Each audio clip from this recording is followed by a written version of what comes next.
A god battling a chaos monster, a motif that echoes across more than 1,500 years of ancient literature, from the tablets of Sumer all the way to the book of Revelation.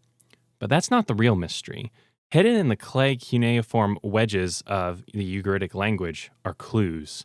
Clues that may illuminate the biblical story from a perspective almost no one talks about, and one that many critical scholars quietly avoid.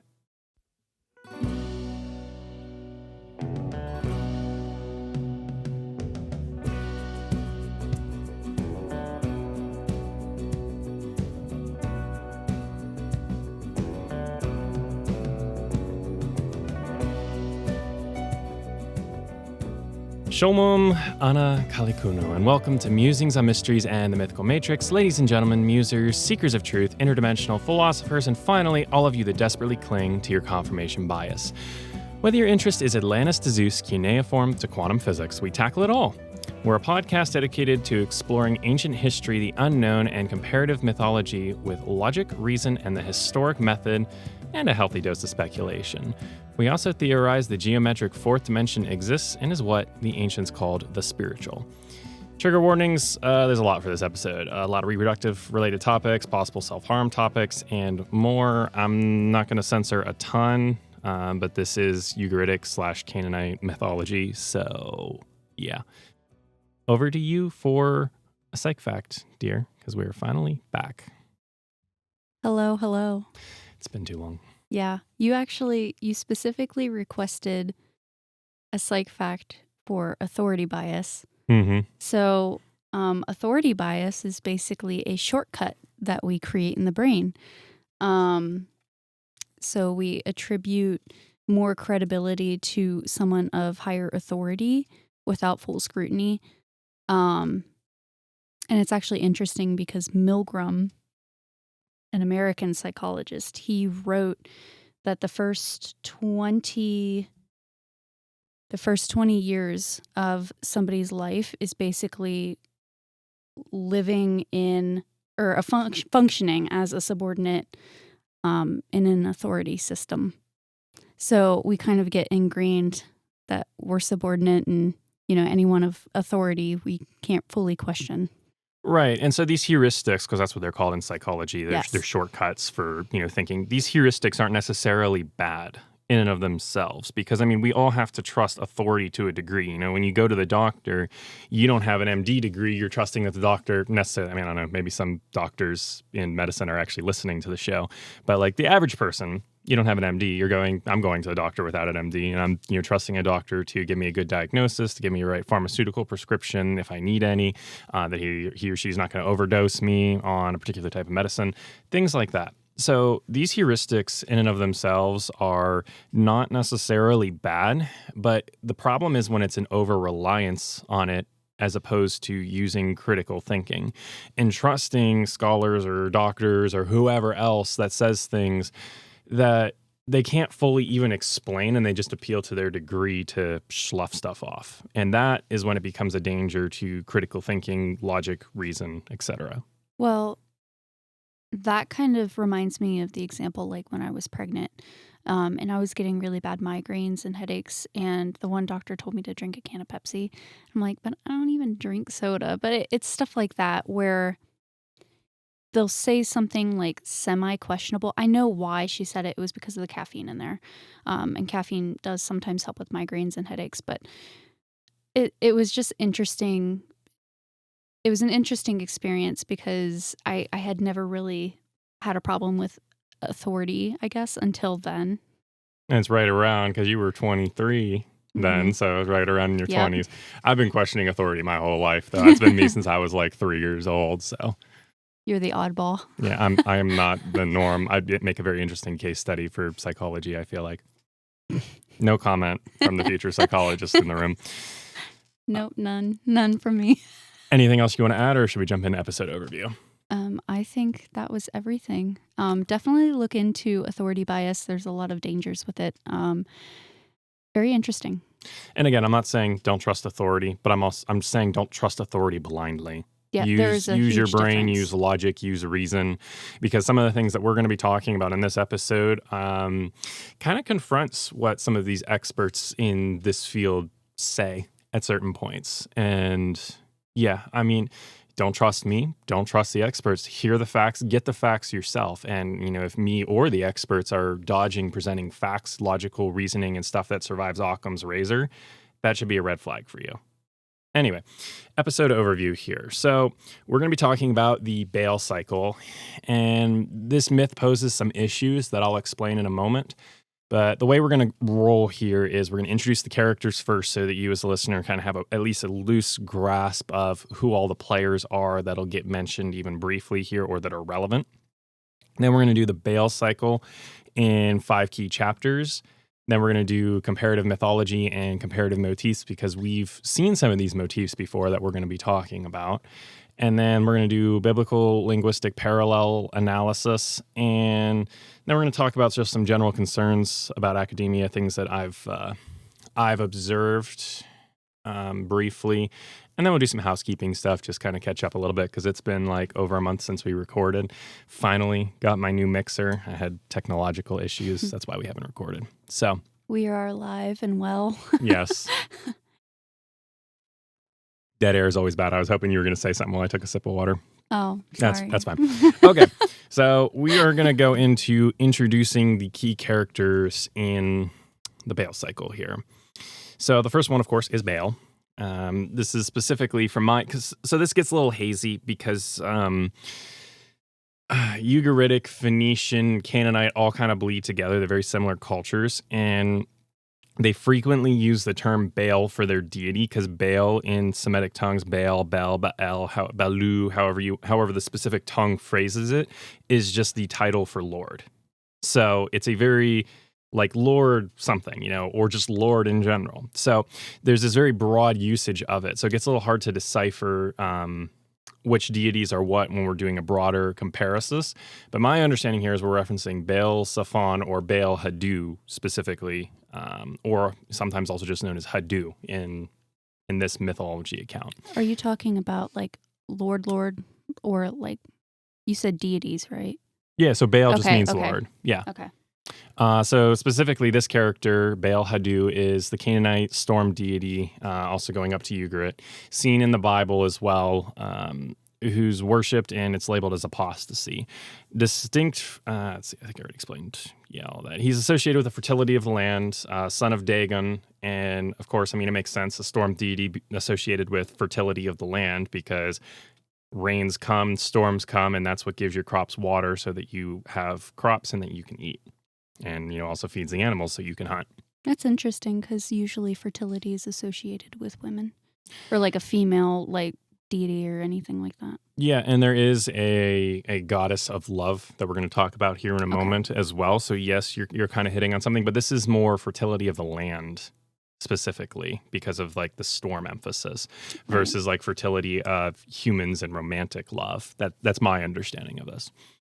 So then next, the key character we have is El, who is the creator of all. He's referred to as El the King or even Bull El, among other titles in this myth. He's equated to An or Anu from Mesopotamian mythology by Michael Coogan. And again, this boils down to Semitic morphology. El, il, root, simply means God in most Semitic languages, at least all I've seen, depending on the conjugations and all of that. So, you have like El Shaddai for the Hebrew God, just as one of the titles for God, and that's, I don't remember what Shaddai means off the top of my head, but that El component there as well, that's just the title of God. Let's see here. Yeah, and then El Elyon as well is another example, God Most High, used in Genesis 14. And what I found interesting, I'll just do a quick note here before we move on, is that I also noticed that the title of the creator of all, El the King, these phrases kind of seem to vaguely mirror Sumerian inscriptions for An, specifically one from Ur-Nammu, which is An Lugel Digarane, which is An, King of all the gods. So I thought that was interesting that there's kind of a similar phraseology used for this chief sky father deity from going all the way back to Sumer and our last strong attestations of the Sumerian language, and then we see this popping up in Ugarit as well, some centuries later. Next key figure, Asherah or Athrahat, the female counterpart to El's wife. A key goddess in Tyre and Sidon, both Phoenician cities. That's why I'm making these Phoenician, Ugarit, and Canaanite connections, because it's all like very, very similar cultures, similar myths, and all of that. But seen as the mother goddess. Next up, we have Kothar-wa-Hasis, he's referred to as the Lord of Egypt. And he's a craftsman god, so he makes weapons in this myth. And he seems to reside in Memphis, Egypt. That's my conclusion on this, is because Memphis is, I believe, mentioned. And yeah, since he's Lord of Egypt, that's my logical conclusion there. We have Yamm, who is god of the sea, and this relates to the Semitic word as well, the common Semitic root for sea. We have Anat, and this is the one I was mentioning with you here a moment ago, the goddess of love and war. Right. She functions in a similar way to Inanna or Ishtar from Mesopotamian mythology, and Mark Smith even notes that she was actually equated to this deity specifically. They're functionally similar. There's some differences there. I'm not going to go split hairs like crazy, but we have, it's pretty similar to what we see with Inanna or Ishtar from Mesopotamia. And then we have Mot, the god of death. And something interesting to note here is that Mark Smith actually had a reference that the entrance to the underworld is on top of a mountain, which I thought was kind of interesting. But quick side. And then the last character here is Shapash, who is the sun god. And this is related to the Ugaritic word for sun as well. I think it's the same word, actually. And he kind of plays a role of a messenger mediator. I might not mention all of these deities in the summary here because there are some issues with retelling the Baal cycle, but I'll just start explaining those now. So with the Baal cycle, it's a very fragmentary myth. It's estimated, at least from one version I was reading, that we only have about 40%. It wasn't really clear to me if that was just for a section of the myth or the entire myth that this scholar was explaining. But either way, Smith notes that the original length is unknown, and I'm referring to Mark Smith here. We also don't know if it was a continuous narrative or if it was just completely different stories. So we don't know if these are like all chapters to the same story or if these are each independent myths from each other. So I've done the best I can to reconstruct this story in a way that it actually flows well for you as the listener without adding embellishments. After reading multiple scholarly translations, editions, renderings, and working to build a nice summary of everything. So it's 6 key tablets and several other fragments. We don't even have 100% confidence on the order of it, but I've just kind of sided with what the majority of scholars conclude here as the order for the sake of ease in retelling. And I mean, the concept of a Baal cycle too, we kind of have to wonder how much of this is just cyclical and it happens. I don't know. This is just me kind of spitballing on the fly here with Baal cycle. If the whole myth is just kind of meant to be not a linear thing, but a continuous loop, like the entire story. Oh, I don't know. I'm probably not looking at this from a broader lens, but just want to throw that idea out there. There's also, of course, some translatability issues for the Ugaritic language. Dates for this is anywhere between 14 to 1200 BC, depending on where you look. Mark Smith correlated the name of a king found in the text and errs on the later side of that to the 1400, 1350 BC range. And I keep mentioning Ugarit, so let's talk about that a little bit here before we actually dive into the story itself. So Ugaritic is a language, it's a Semitic language. It's very close to Hebrew, but it's written in cuneiform. So this is not a Sumerian myth. This is not an Akkadian myth. This is a Ugaritic myth specifically. And this ties closely to Canaanite culture, although there's some slight differences. It ties into that broad theme of the Phoenicians, the Canaanites, and all that. All of these people groups connect together. So a good way to understand the difference of like what Ugaritic and Hebrew is if you took American English and you took Australian English, you separated them for like 200, 300 years, and then you went and looked at both the languages and saw how they evolved differently. And they had very similar morphology, a lot of similar phrases, but there's also a good bit of differences. This is kind of the best way I have to conceptualize the differences between these two languages as I understand them. So, bearing all of that in mind, you have any questions on that? No. Okay. So, what we're going to do, because we've actually been running for about 15 minutes here, is we'll take a quick pause for ads on podcasting platforms, and then we'll hop in to the actual Baal Cycle itself. Stay tuned.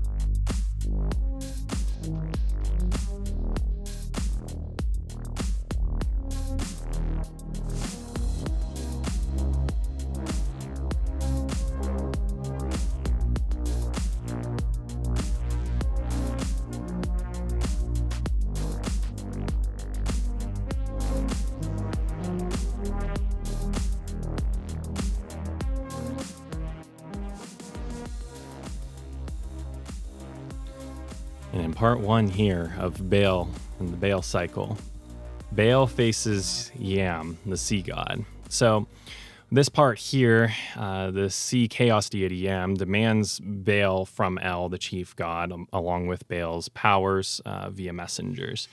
So this is potentially an embodiment here of the ancients fearing the depths of the sea as kind of the sea chaos deity here, demanding something of the deity that they revere.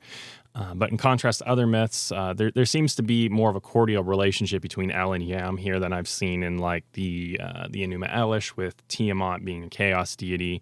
Yamm is referred to as El's darling, along with other deities as well. So there doesn't seem to be as much direct negative tension here. But El receives this message, and El agrees to hand Baal over. And Baal's not too happy about this, so he goes to Kothar-wa-Hasis, the Egyptian god, and he gets weapons crafted, and he gets 2 clubs crafted. And he fights Yamm with these clubs, and he establishes himself as the Storm King, like the chief storm deity. We don't really get much description on the battle itself here. Just like with Mesopotamian myths, it's kind of a scant description. Basically, like the couple lines we get is that the weapons strike Yamm's torso and head, and that the clubs leap from Baal's hands, and that's how Yamm is defeated. And then Anat, the goddess of love and war, boasts in this section that she fights the 7-headed serpent, and that'll be an important surprise tool for later. But that's basically, the first chapter here of what happens in the Baal cycle. Then next, after Baal establishes himself, he decides, I need to build myself a palace. So he wants to build himself a home to reside in to match his status. And Anat, his sister, the goddess of love and war, goes to the council and demands, approval for this. And after some tug and pull here, approval is given. Kothar from Egypt again builds Baal a cosmic palace of Lebanon cedar, silver, gold, and lapis lazuli, and then it all turns to stone, which I think is interesting because we don't have this reverse alchemy occurring here. And then Baal's palace is built on Zaphon, which is a mountain near Ugarit. It's like southern border of Turkey, modern day Syria region, like right where Turkey and Syria border. If you go look at this on a map, that's like right about where Zaphon is. And then that concludes part 2 here, is that Baal gets a palace to legitimize his rule. And then we have the 3rd chapter here, which is Baal versus Mot, death, and it's Baal's fall. And Baal refuses to, share anything with Mot, death, and basically defies him. Says, I don't want anything to do with you. I'm not going to give you any gifts, anything like that. And now it's stated here at this point in the myth that Baal is the one that's referenced to specifically killing a twisted seven-headed serpent. And this is something that Mot's messengers actually, proclaim. And then this is where it gets a little weird. Baal has sex with a cow, and some scholars think that this might be Anat, the goddess of love and war, his sister, which I think is kind of weird. Either way, he's either having sex with a cow or he has sex with his sister. And there's a child that's born. I don't think we're really given much detail on this child. But yeah, this feeds into that theory about genetic impurity of the animals that we had some episodes back as to why the Israelites were ordered to wipe out all the Canaanite animals. But anywho, save that for later. So Baal eventually relinquishes to Mot, the god of death, and dies, and drought is caused on the earth. It's kind of similar to what we see with Inanna's descent into the underworld, where, fertility ceases in the land. And the gods panic as a result, and Anat searches for Baal, and Baal's palace becomes an entrance to the underworld. And then we move into part 4 here, which is the turning point, because Anat goes in to get her brother and potentially lover. Anat finds Mot, slaughters him, and scatters his remains. And this breaks Death's grip on Baal, and Baal is released to return from the underworld. And El actually has a vision here of, of Baal returning and the lands running with honey and abundance once again. And then we hit part 5 here, and this is, like the culmination, the end. So Mot resurrects in an unexplained way. He just shows up again in the narrative. It seems gods cannot fully die. It's unknown if this is explained in another tablet or, another fragmentary piece. But him and Baal fight again after 7 years' time. And then the son, Shapash, intervenes on El's behalf and sides with Baal, gets Mot to back off, and Mot ends up yielding in fear. I think more fear from losing his place in the pantheon and the power that he has. So there's the Baal cycle in a nutshell, 5 minutes or so. Any questions or observations you have before we jump into general comparative mythology? So Anat slaughters. Oh, okay, never mind. Yeah, I got it now. Yeah. Okay. Sweet. I was gonna ask, why would she slaughter him if she wanted him? She slaughters Mot. Yeah, I got it now. She kills Death, which is kind of ironic in and of itself. Right. But yeah. So comparative mythology and motifs. This is going to be a nice hefty section here. So the first one, first and foremost, is the Enuma Elish. We have that Chaos Kampf motif of these deities combating some sea chaos beast for supremacy. There's difference, of course, between this and the Enuma Elish because there's no indication the Baal cycle was happening at creation, as the Enuma Elish cites the creation of the world. The inference here is that the world has already created when all of this conflict is going on. But either way, in the Enuma Elish, we have Marduk ascending to be the chief deity after he slays Tiamat, and we have Baal ascending to be at least a highly legitimized god, if not the chief pantheon, ruler above El after slaying Yamm. So similar motifs there. We also have similar to Inanna's descent, where Inanna goes down, fertility stops in the land, and then fertility only resumes when Inanna resurfaces. Same thing with Baal. So we have that overlapping motif as well. And then we have a really big one here, and I think this is a huge deal. We have this common motif that literally spans 1,500 plus years of human history. So we have, with our retelling of Ninurta we did some months back, we have that Ninurta mentioned in the myth that Ninurta fights a seven-headed serpent, a twisting serpent, if you will.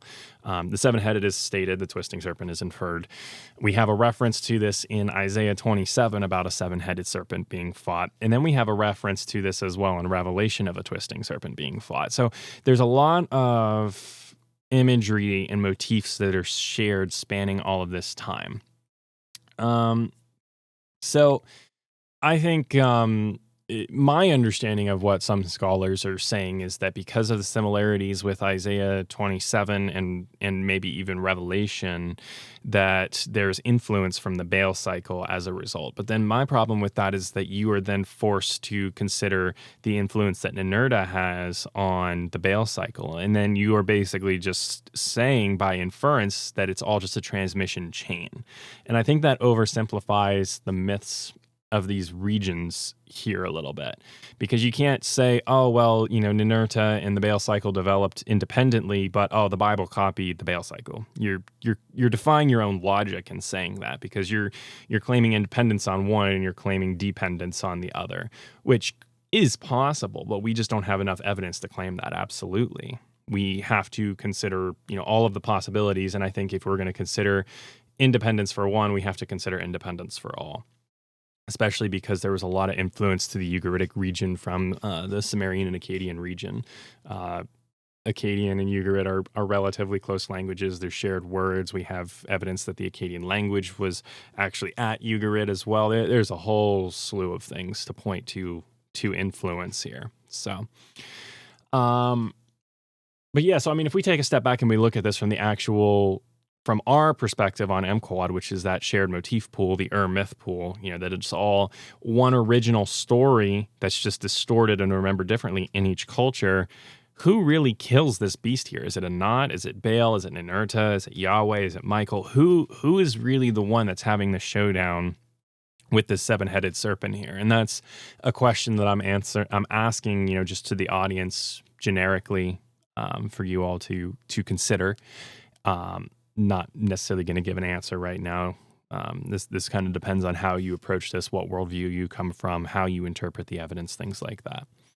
But I will say this actually led me to Mark Smith's strongest argument for influence of the Baal cycle in the Bible that I've seen after reading 1.5 of his books, the Baal cycle, his translation notes that he has on it, and just a slew of perspectives on this from the critical scholarship angle. This is a quote from one of his books here. The closing chapters of Revelation provide a glimpse of the future that recalls the three major themes of the Baal cycle: Baal's defeat of Yamm, the building of Baal's heavenly palace, and his conflict with Mot. Revelation 21 mentions the death of the sea and the descent of the heavenly city akin to Baal's palace and the final destruction of death. And so I think this is a fair point from a comparative analysis standpoint. But then the problem is that if we're going to argue, yes, these themes exist, but if we're going to argue any form of influence, this lacks a transmission chain. The Baal cycle is lost at the end of the Bronze Age when Ugarit collapses. Ugarit is a relatively short-lived city, at least in terms of written record. They only existed from 1400 to about 1200 BC, the span that we think the Baal cycle was written in.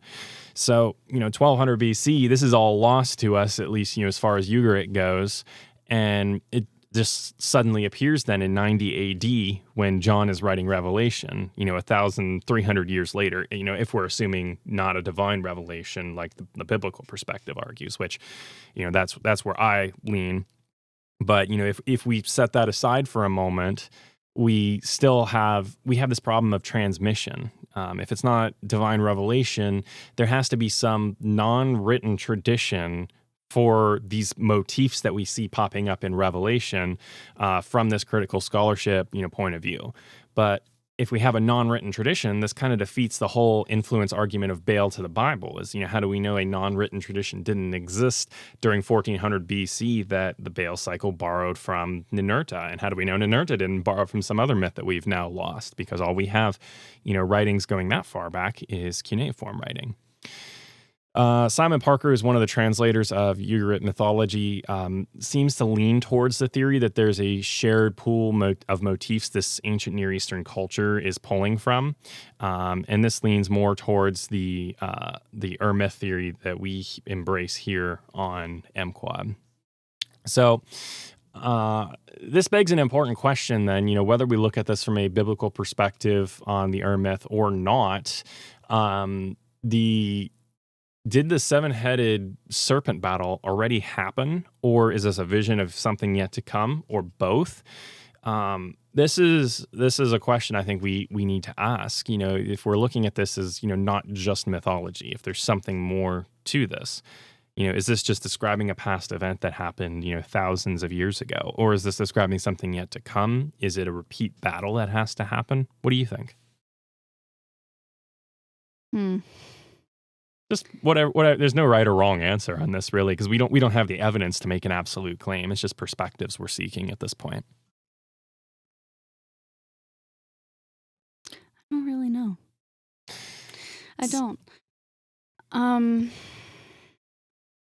Because the way we read all these myths, it seems like they're describing a battle that's already happened. yeah. But then from a Christian perspective, Revelation predicts that this battle has yet to come, unless we have misread Revelation and it's describing a past battle that's already happened. And so this is where it gets really hazy. I would have to reread Revelation then. Yeah. And that's a very dense book in and of itself, too. Yeah. It's very hard to digest, so... But yeah, no, it's just, this is something to... Sorry. No, I didn't really give an answer. No, you're good. No answer is still an answer on this because it's a very abstract concept and challenge to think on. So this is something I invite from you as the listeners. And if you have a good theory on this, email us at m.quad.musings@gmail.com. But I think this potentially speaks to like a something outside of time almost, like... that there's a perspective, a dimension outside of time where past, present, and future can maybe all be seen as one. And so maybe John is actually seeing something that happened in the past, or maybe like these things are blurred in the timeline because maybe what happens in the beginning of the earth is outside of time, this battle that's described. And so it's also seen happening again at the end. So it's like they're two things, but they're one at the same time because we have this kind of like this time loop kind of thing, if you will, because they're both maybe battles outside of time. I don't know. I'm speculating here on different ways to think about this, and I'm not going to have all the answers on this. That's why it's called Musings on Mysteries and the Mythical Matrix. That's where we invite you as the audience to contribute to these thoughts. Another interesting thought I had that was a little bit more concrete to this myth itself. And, maybe if we ground this a little bit more and set aside the myth theory a little bit, maybe because we know that Ugaritic culture was relatively closely related to the Phoenicians. Maybe Yamm defeating... or Yamm being defeated by Baal is an inference and a euphemism for sea travelers, because the Phoenicians were big on sea travel, actually choosing to settle and stay in one place. And maybe it's a theological way to transition their physical activities. So it's them saying, hey, there's, we used to worship and follow the god of the sea, and now we're switching over to Baal because we don't need the god of the sea anymore because we don't do as much sea travel. We're more focused on, the land and growing food and, staying in one place. And that means we need more of the god of fertility of the land than the god of like the chaos and the sea. Potentially. And again, there are many, many different ways we could look at this. So this is just one theory I'm throwing out there out of many. But yeah. Unless you have anything else to add here, I'll hit a couple more points, and then we'll jump into specific biblical and linguistic parallels after a break. Nope. Okay. So one thing I do want to hit on is monotheism versus polytheism, especially for like me as a Christian. And I'm going to ruffle feathers on this one, both Christian and non-Christian. I feel like that may be a little uncomfortable with these ideas here, but I don't think I've really talked about in depth where exactly I fall on the spectrum, and like whether you believe in. Yeah, I think it's important to clarify terms, and this kind of came about from me thinking about the issue or the confrontation with Dan some months back.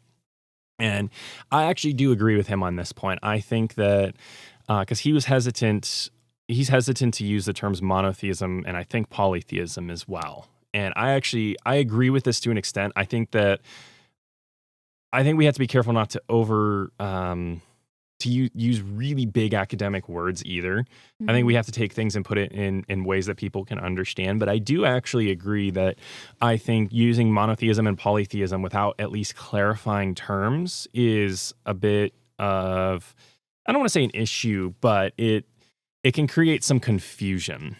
Well, that's with any word. Yeah, but That's with any word you use. You have to know the meaning behind it. well, right, but I think more so for these words than others in terms of this type of discourse. But Right. I also don't think we should then use these definitions and, hide behind these different definitions or a lack thereof to avoid, engaging with the deeper intellectual topic. I Yeah. think we should seek clarity and then actually try to engage with the specific topic that people are bringing up. To put it more bluntly, say what you mean and mean what you say. Right. But yes, looking at the Bible, I would actually argue, and this is for me as a Christian, very traditional Christian background. I would argue the Bible is actually never monotheistic in the terms that only one God just ever exists. Right. The Bible routinely acknowledges the existence of other gods, but with Yahweh El Elyon as the supreme God, creator of all, that is far above the others. And this motif seems to be generally understood actually by cultures like Sumer, Ugarit, etc., but it's a little bit more buried by these presence of these other deities being more active in the day-to-day life and kind of coming more to their forefront so that they could worship them more. And there's this theme, this thread of a creator all God in most of these cultures, but it's more distant, uncaring, and usurped by a more active deity. Kind of like how An gets forgotten, buried in later Akkadian mythology, specifically with the Enuma Elish. He's like barely mentioned in the Enuma Elish. It's just kind of this forgotten deity, but he's there, but Marduk is coming supreme. He's the one that's in focus because he's the one that's present and active to the Babylonians. So some Christians might counter this and posit the later Isaiah chapters as a counter to, there are no other gods besides me. But my off-the-hip hypothesis is that, again, definitions and words matter, is that we're talking about different definitions of God here. There's a supreme God versus, lowercase g gods. How God is a supreme deity, not you shall have other gods before me mentality. Like there is an emphasis onto, the fact that you shall have no other gods before me. Some people read this to be like, pride or putting things and people, humans above God. But I think this speaks even more broadly because we have to look at the culture and the time period to deities like Baal, not putting Baal above God, and the acknowledgement of Baal existing, at least as a concept, I'd argue as a real, maybe fallen angel or, some force, some capacity. Right. But yeah. Hey, do you have any thoughts on that? It's not out of the realm of possibility. Yeah, so when I say monotheism, I don't mean one God exists and no others exist. I mean, I believe, personally, me, Josiah, I believe that there is one God supreme above all other gods. And I think that lowercase g gods do exist and do have some power, but that the one God, the one true God, has more power over them all. And that's how I interpret the Bible, my beliefs on this, etc. And so I think it's important to, to kind of have like this definition explained, because some Christians just, look at it as, all these other gods were made up, and that's what monotheism means, is that there's just one God. I don't lean that way from any research that I've done. But I also don't think that there is, that all of these gods were equal. I think that there is a clear underlying theme, if you really look, that there is this one God that is supreme above all. There's definitely a hierarchy. Exactly. There's a hierarchy taught, whether you come at it from a biblical perspective or not. Yeah. And, I come at this from a Christian perspective. I do the best I can to be unbiased. Of course, we all bring our assumptions and everything into conversations. But that's why I try to step back and I say, but what about the critical scholarship model and these other perspectives and not just my perspective, because I want to try to think about this problem from all sorts of different perspectives and angles. That way, if I'm wrong on something, I can flush it out and, maybe the listeners can catch it as well. So this is, relatively off the hip for me. So I do welcome fact checks from the listeners on this as well. Last thing I will hit here that is interesting is that Baal is described as being a cloud rider. And this seems to be similar to something that's said in Psalm 104 and that we touched on, I think, a little bit with the UAPs in the Bible episode. But I think with stuff like that, we have to look at it and we have to not project. We'll talk about this at the end of the episode in Closeouts too, because I have some fun thought experiments on this. But we have to be careful not to project either way onto this and be like, oh, they just saw it as literal riding clouds. How do you know? Maybe they saw some kind of spiritual technology.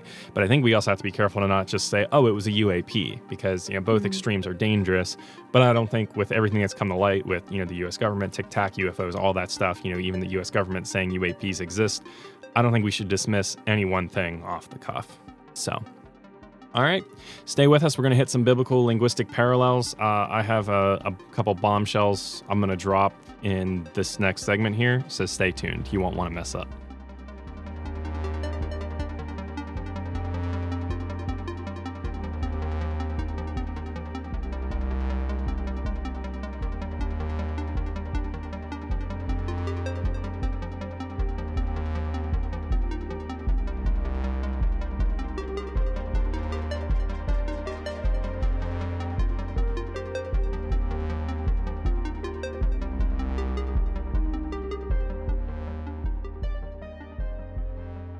Contemplating what the ancients left for us here on Musings on Mysteries and the Mythical Matrix.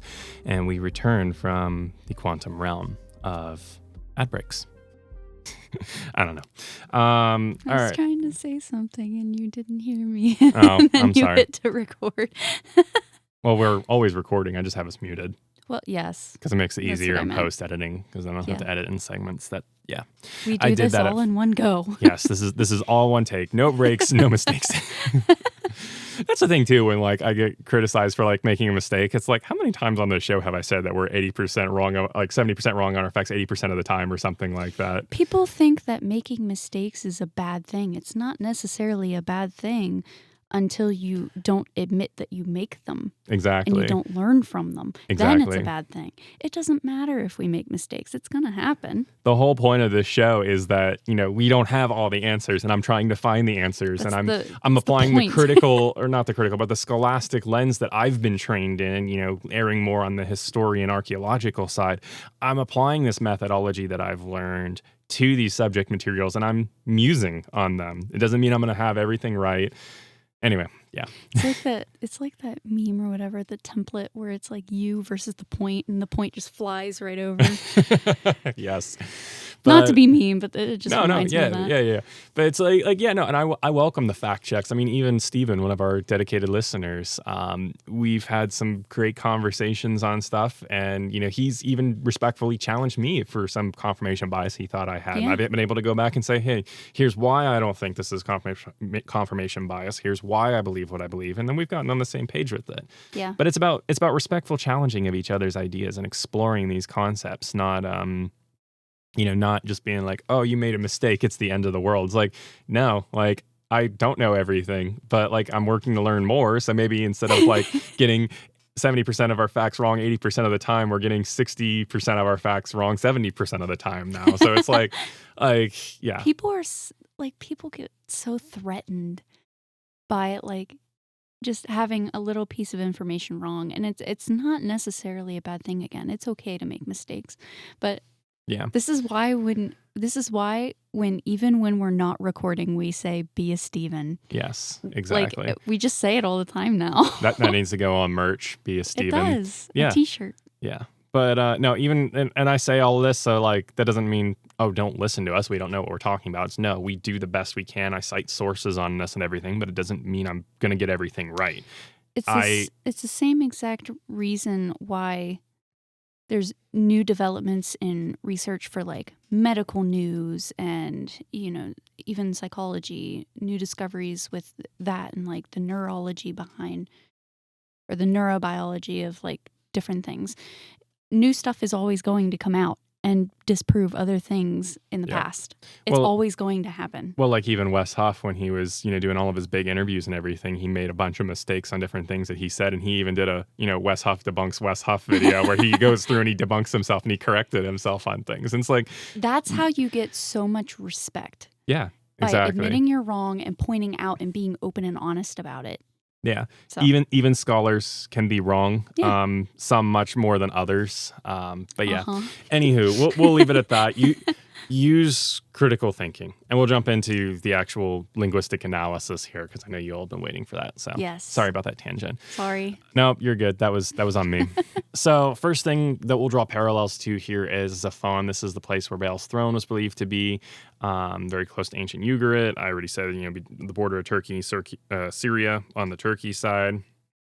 An interesting parallel I found was the contrast of Baal needing a temple to legitimize his kingship, yet Yahweh El Shaddai does not need a temple, only a tabernacle initially. So when we have the Torah written, depending on what you believe on the time frame, because I know there's different scholastic opinions on that.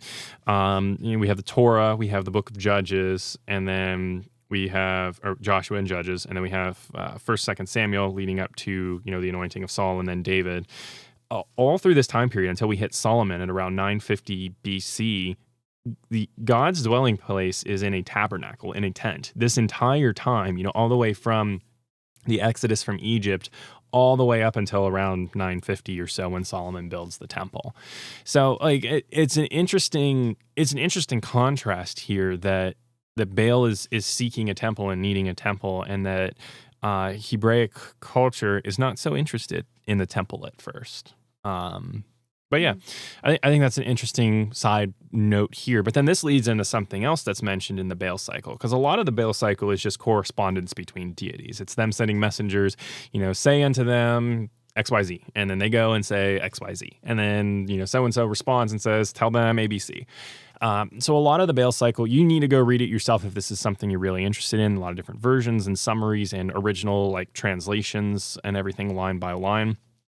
So this is where it's going to get really good here, is because there's at one point El, the chief deity in the Ugaritic pantheon here, is described as having a tent in the Baal cycle, not a temple, which is this is kind of an interesting tension, because Baal is seeking to build a temple for himself to legitimize his rule. In a sense, why is El, the chief pantheon deity, living in a tent? And he's referenced as living in a tent numerous times here. It kind of almost seems to defy the whole point of the story here. But it's this is also right when the Israelites believe that their chief god, Yahweh, who is equated to El, is also living in a tent. Yahweh specifically, Samuel 4:4 for a citation on this. So, again, I look at this here and it's this is something that critical scholarship just doesn't even, I didn't see any footnotes on this from Mark Smith's translation, because he translated the Baal cycle, the line for line, the Ugaritic and the English, and I scoured the notes. There was nothing that I saw that he addressed that, oh, hey, El is, living in a tent here. And coincidentally, we also have, El Shaddai, Yahweh, living in a tent in ancient Israel during the same time period of 14 to 1200 BC, because that's right around, depending on when you date it, the Exodus, Judges, or Joshua, somewhere around there. Mm-hmm. It's a very bizarre coincidence, specifically because that's not the norm as far as I've seen in A&E cultures. You have deities like An. Actually, Ur-Nammu is described as building a dais for him, which my understanding of a dais is that it actually goes inside of a temple structure. So the inference here is that An has a place to reside, a pure place that is built for him within a specific temple structure that also has a garden built off of it. And then we also have evidence as well with the Inanna and An myth, where An is actually described as having Inanna's temple that Gilgamesh at Uruk, and that Inanna takes it from An. So An is referenced as having temples at various points, and this is very much the norm for A&E. So it's kind of weird that we have the chief deity, the creator of all in the pantheon, living in a tent, unless this is some form of shared memory. That El that we see here in Ugaritic myth is similar or the same, or the Ugaritic memory of El Elyon, El Shaddai. And that's kind of the theory that I lean towards and I propose with all of this. Mark Smith kind of actually sort of leans this way in a different route. He notes that he says it's arguable that the original god of Israel was El. Again, this derives heavily because El is just the word for God in most Semitic languages or some variant of it. So yeah, of course, most Semitic tongues would favor including the term God in their description of God. Like that's kind of the point, is Yeah. it's talking about God. So yeah, I think that there's strong ground to argue that there. I definitely would agree with him just coming at it from a different angle. So again, I look at this and I'm like, this doesn't seem to so much like what are we arguing here? That the Israelites borrowed this motif of a tent god and then incorporated it into their, Egyptian, wanderings, and that they made all of this up, and that they're wandering the wilderness here, and that they made all this up to give themselves an intricate backstory of how they were displaced from this land. It's like, that seems a bit unlikely to me. It seems to be like the simpler explanation is that we're talking about a shared memory where the Ugarit culture has this memory of the chief god is living in a tent, and they confuse it as being El, and it's Yahweh, because of the similarity, between the two, because of that Trinity component that we see. And so I look at all this, that's how I read it. That's how I see it. So do you have any thoughts on that? Not really. But yeah, it's a unique motif. I think you did a really good job finding that similarity and applying it. It's just really odd how many similarities we see, and I've said before that I don't believe in coincidences, so it does seem more like just influence, maybe, but it seems like a shared collective memory of things Yeah. happening at the same time, that the Ugarites knew that El was residing with the Israelite people, and that El was living in a tabernacle or tent far away from them, and that they had memory and knowledge of this, and they encoded it in their myth. Because again, Ugarit was only from about 1400 to 1200 BC, approximately. right. It was a very short-lived culture in terms of at least their written language and the evidence that we have, and then Ugarit is destroyed in the Bronze Age collapse due to attack of the Sea Peoples, and it is never rebuilt. It was only recently discovered, I think 1900s or like 1910 or so, by French archaeology team. So Ugarit, a very short blip in time, they have a parallel here to a chief deity, a creator of all, living in a tent right when the Israelites also have it. And it's not only the same theme, it's the same time frame. Right. Like it's in the same time, right when all of these things are happening. Yeah. And so that's very bizarre to me. But there's a couple other bigger bombshells we'll hit in a minute here. But I want to talk about okay, so you might be listening to this as, the audience and being like, oh, okay, maybe, but that's a little bit of a stretch here.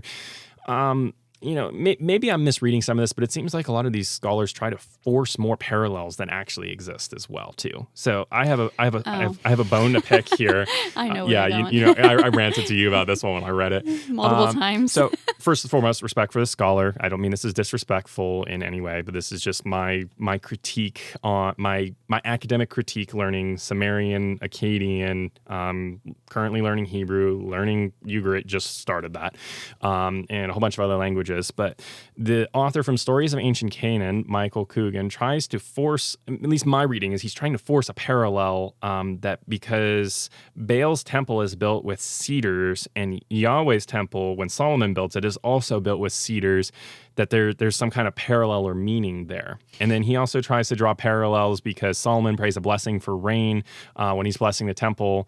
And I'm just looking at this and I'm like, okay, well, number one, rain was kind of a huge deal to every culture. If it didn't rain, you had drought. And if you had drought, you didn't eat. So, I mean, storm deity or not, you're going to probably pray for something that matters to you a lot, which is rain, especially as the king, when it's like, hey, if your people can't eat, that's really bad. You don't have a people anymore if they just can't eat. So, yeah, of course we're going to have that. But then my critique on this here is that we're trying to say there's any sort of meaningful parallel between Yahweh's temple, the temple Solomon builds with being built from cedars of Lebanon, and Baal's temple being built with cedars as well, which I'm inferring are cedars of Lebanon as well. The thing is that cedars are go-to for major construction materials. If you need to build something really big, you get cedars. This is seen everywhere. It's even seen in Samaria, in ancient Sumer. We have let's see here. I'm shooting off the hip a little bit on this. So I might get my linguistics slightly wrong, but there's Aren, which is cedar. This is Sumerian, and it's used to fashion doors and all sorts of other things. And this same root of Aren is used in Sumerian. So actually, I have it in my notes here. So this is correct. Yes. So Aren, Sumer, Arenu, Akkadian, and Erez, Hebrew. And this comes directly from John Hayes' Manual of Sumerian Grammar. I think that's the title. Anyway, Hayes notes that other Semitic languages share a similar or same root as well. And he theorizes actually that this whole word comes from somewhere else. And then I kind of infer into that probably from trade. So, you know, for the Baal Cycle, Ugarit, actually I spotted the word. It's Arz, the root Arz, A-R-Z. And there's different forms, of course, of this, which is also related to the Erez form, which E-R-E-Z in the Hebrew transliteration. So I just look at all this and I'm like, well, trade makes perfect sense because you literally have the same word for this used across not only Semitic tongues, but Sumerian, which is a language isolate. It's not related to the other Semitic languages. Yes, it had influence on Akkadian, but these cedars were such a useful and centralized trade good that they were... the word for it was standardized across all these different regions, meaning it probably came from one source. This is a logical conclusion we can draw. I was just thinking about how close all of the words sounded. Mm-hmm. But like you said, what was it? Sumerian is its own. Is that what you said? That it's its no own one language. Influenced Sumerian, but Sumerian influenced Akkadian. Right, yeah. That's what you said? Well, so there's influence back and forth with Sumerian and Akkadian. They're both closely tied together. So let me jump back for a minute here and have this make a little bit more sense. So when I say Semitic languages, I'm referring to the language family of Semitic languages. So in that, all off of that, we have Hebrew, Akkadian, Ugarit, Phoenician, a whole bunch of others like Ethiopian languages. Arabic is a Semitic, even Aramaic that was used in Jesus' time. All of these are Semitic languages. They all come from the same family, meaning they have a lot of similarities. They work in very similar ways. Right. When I say language isolate, referring to Sumerian, that means that there's no other language we have that is exactly like it, that is from that same language family. Okay. So like how English and German are from the same family, like the Indo-European, there might be a more specific subset of that. I'm not sure off the top of my head, but there's nothing like that we have of Sumerian. It's just Sumerian. Mm-hmm. There are other ergative languages like Sumerian that are the Mayan languages, are similar to Sumerian in a specific grammatical function, but that doesn't mean that they necessarily had influence one on the other. That's just a general grammatical function to mark the taker of like an action, and there's some other nuance there. But yeah, so you have this spanning. So yes, Sumerian, even though it's a language isolate, and Akkadian, even though it's Semitic, they crossbled because they were both very close to each other and they had shared cultures. And Sumerian kind of became like the way that Latin was to the ancient monks in like medieval times, ancient, not really ancient, but like medieval times, the monks, like how they used Latin as like a dead language, but they still wrote in and they read like old texts in. That's what Sumerian was to the Akkadians. Okay. Or, you know, like the Babylonians and the Assyrians, all of that, because Akkadians is kind of a loose term. But yes, so all this to say, words travel with goods. That is the simplest explanation. So the whole point here that this scholar is trying to make, respect to the scholar, but it seems devoid of context for the A&E culture, that this word was everywhere in usage and that this was your go-to materials for things.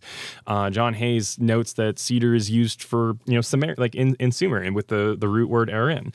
And he even theorizes that it comes from elsewhere. So it's like, of course we're going to have, if we're building a temple, of course we're going to use, you know, big, strong wood. You know, we're not going to just use some, you know, small tree that, you know, you chop down from your neighbors or whatever. We're going to use the nice sturdy materials because cedar is expensive. It's very sturdy, and it actually is, my understanding is it's resistant to termite wear as well. The termites don't like to eat it in comparison to other types of wood. So it's ideal for longevity compared to the other types of wood that probably would have been available, which in Sumer were none because there were not really that many trees growing in Sumer. It mostly had to be imported, or they built things from, you know, bricks like the ziggurats. Uh, but yeah, so that's just kind of like my bone to pick with that whole scholastic perspective there, and it. I can't really tell if he's just trying to make a casual observation, so maybe I've completely misread him. But it seemed to more err on that side of trying to force a parallel between two different things. And it seems like a lot of these scholars are trying to force parallels like this and grab on and be like, oh, look, Yahweh's temple and Baal's temple use cedar, therefore parallel. And, try to lump them together. And it's like, okay, yes. And if we're just arguing that in a broad sense, sure. If we're arguing that in any terms of theological or, philosophical or cultural influence of one on the other, then no, that doesn't make any sense whatsoever. And so we have to be careful about our phrasing on that. But yes, I had a big bone to pick there. Then we have the Yahweh and his Asherah inscription. I did want to briefly hit on this.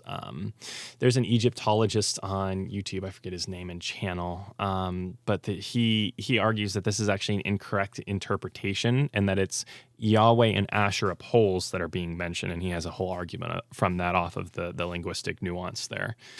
The inscription dates to around 800, and I'd argue this actually shows an equation of Yahweh to El, since Asherah was El's consort. So swapping out, the chief deity for a subservient deity is an equatative action. Like it's saying, hey, normally it's El and Asherah, but we're going to swap out Yahweh. So even if we read it as Yahweh and his Asherah, it still kind of defeats the whole critical scholarship point. It's still saying that El and Yahweh are the same. And even Mark Smith notes this and says that, if they were it had to be before this time that they were, separate deities. But yeah, so I mean, like again, this is during the time of Ahab and Jezebel, so it makes perfect sense that we have this, what Christians would term apostasy here going on. But yeah, any thoughts on that? So they just replaced El's name and put Yahweh instead, and did not change Asherah.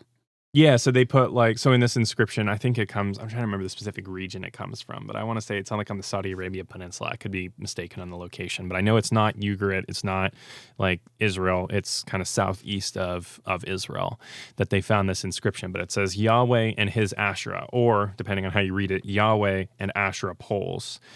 And this kind of confirms what's going on at this time, because this is the time period of when this dates to, of Jezebel and Ahab. And Ahab was a, very bad king from a Christian perspective, in that he was a proponent of Baal worship and Asherah worship.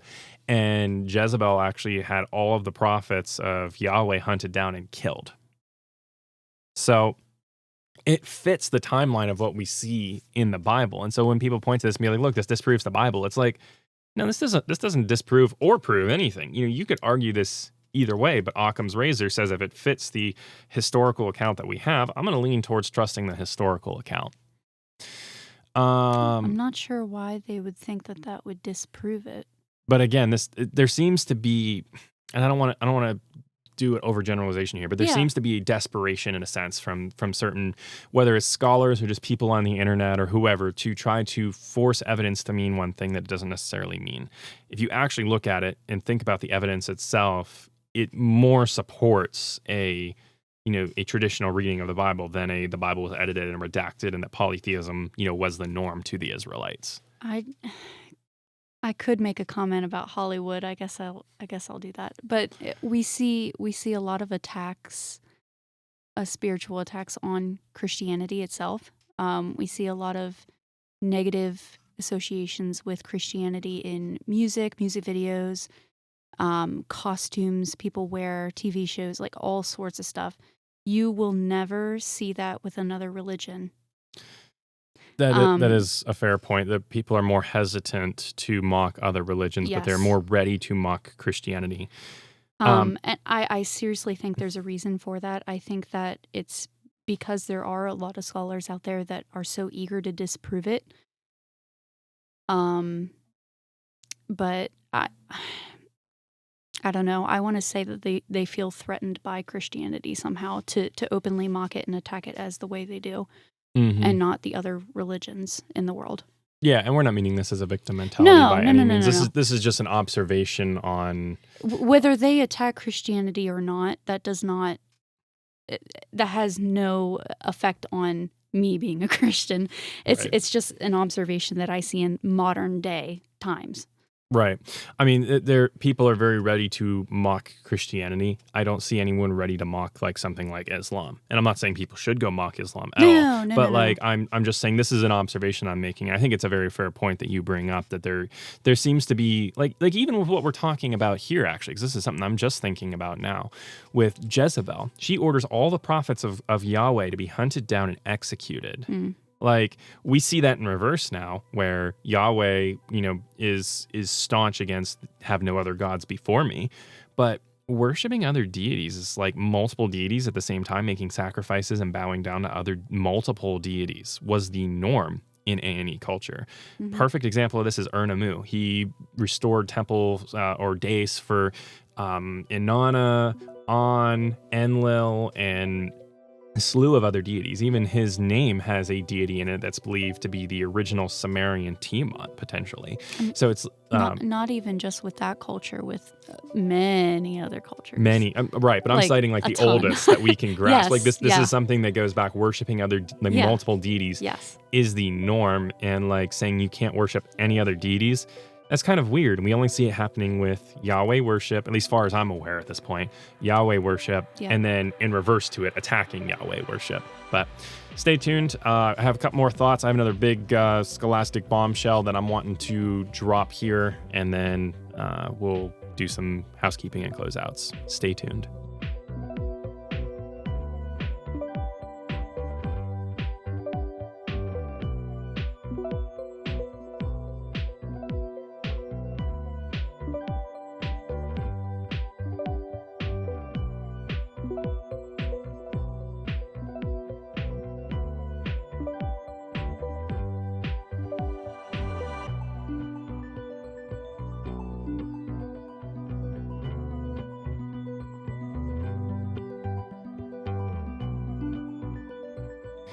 Still a little rusty here on Musings on Mysteries and the Mythical Matrix. I gotta say, when we were first starting up, I had a little bit of just the general pre-show angst, and I've not gotten that since like probably episode 10.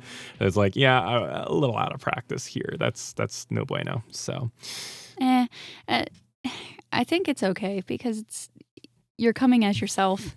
Yeah, and that's true. Yeah, like we're all about being real on here. That is true. So it's whatever. Another big linguistic find here. So this was part of the reason that spurred on Ugaritic studies for me, and why I just started like a week or so ago.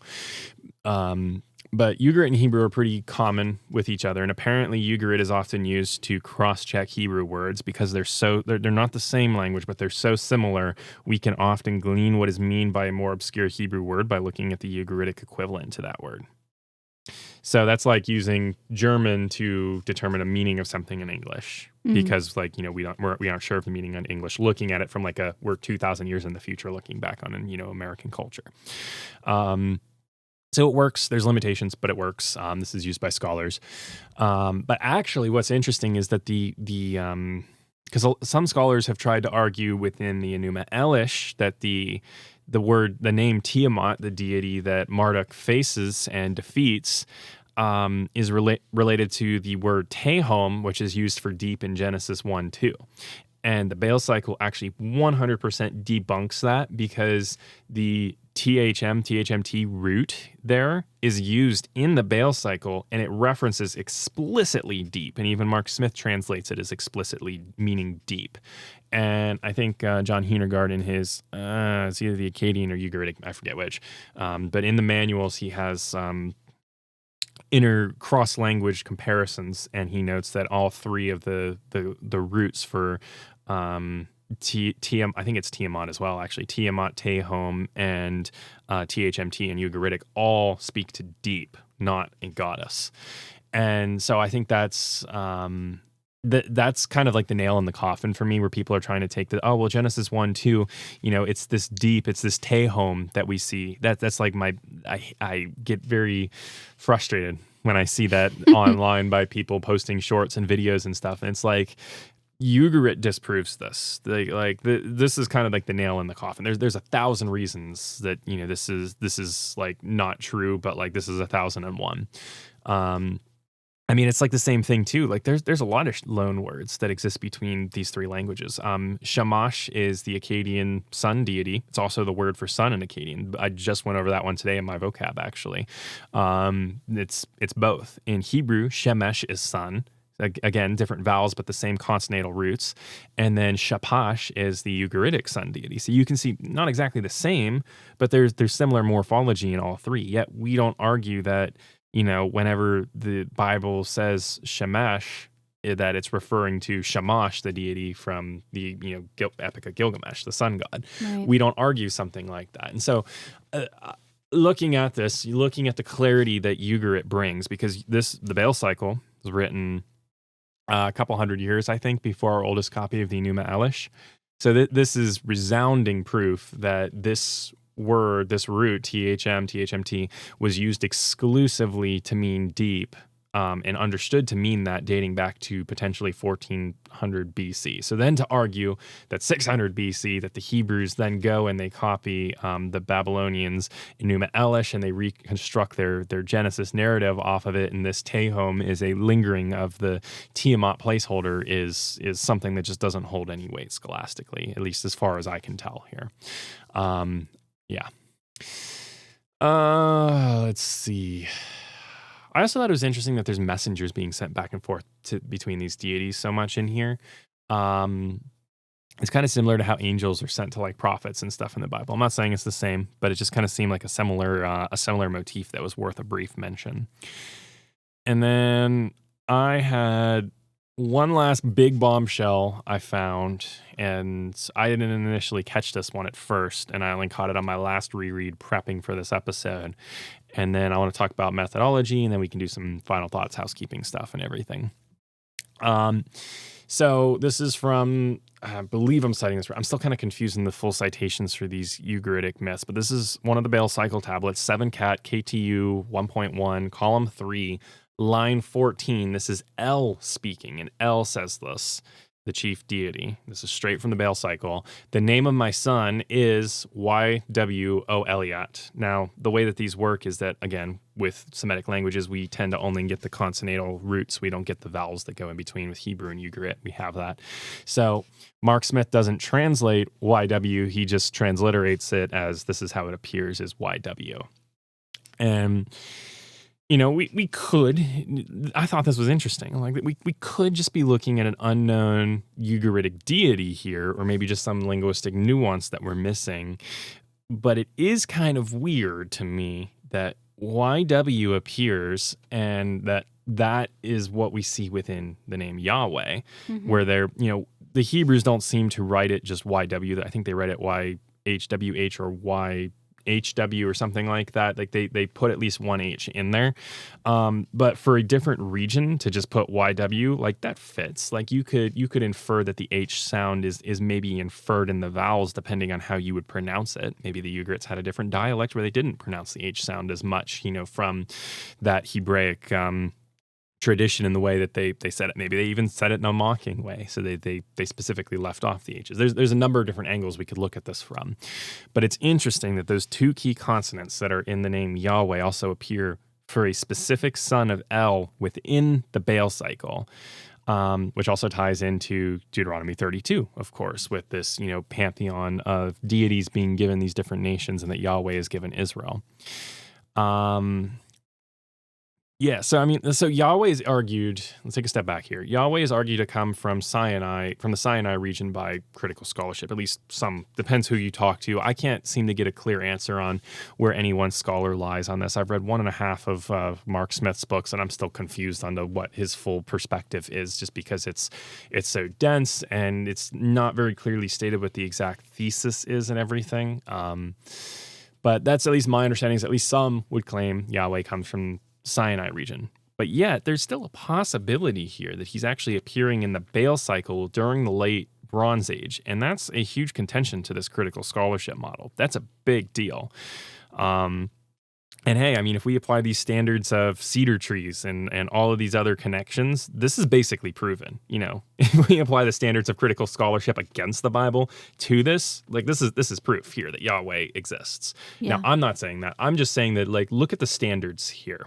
You as a listener to this, like these scholars are, very quick to mention these parallels that aren't really that big of parallels. They're just A&E parallels, like, and to try to make them, at least present them like they're significant theological or influence parallels.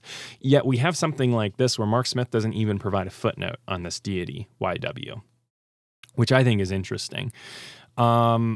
But yeah, so this is a huge blow, in my opinion, to the critical scholarship model. Logically, this is a huge contention that I have yet to see anyone answer, because why is Yahweh appearing in a myth when he's like not even supposed to be in the region yet? Like, he's not even supposed to have like been known in the region, except maybe as a very minor passing deity. Like, just it doesn't I don't have to prove it. Just the possibility shifts that burden of proof onto the critical scholarship model to offer a counter to this. And then what's even more is I got a just the other day I received a Ugarit deity list. And ironically, I browsed through it. They had listed on their plural for multiple different kings and everything. Like they had literally had like the plural for just like generic various kings. My inference is human kings. But there was no YW deity. There was nothing on this specific deity list that extensively listed out all of these deities that Ugarit worshipped. So why is YW not on this deity list? That means he was not actively worshipped at Ugarit. So if we have a deity that is not actively worshipped at Ugarit being mentioned in a key Ugaritic myth, why would that happen? This is because of theological dominance. This culture, Ugarit, is trying to assert that Yahweh, or YW, is a side character in all of this. Why would they do that? Trying to wash him out.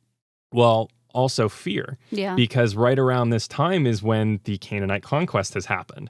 And so if like people like we're in Pennsylvania here, like, if people to like Virginia, like were wiped out by this massive invasion, we would like that would be very, very much in the forefront of our minds. We'd be very much concerned about that. And from an ancient standpoint, we would want to take our deity and assert them over that deity.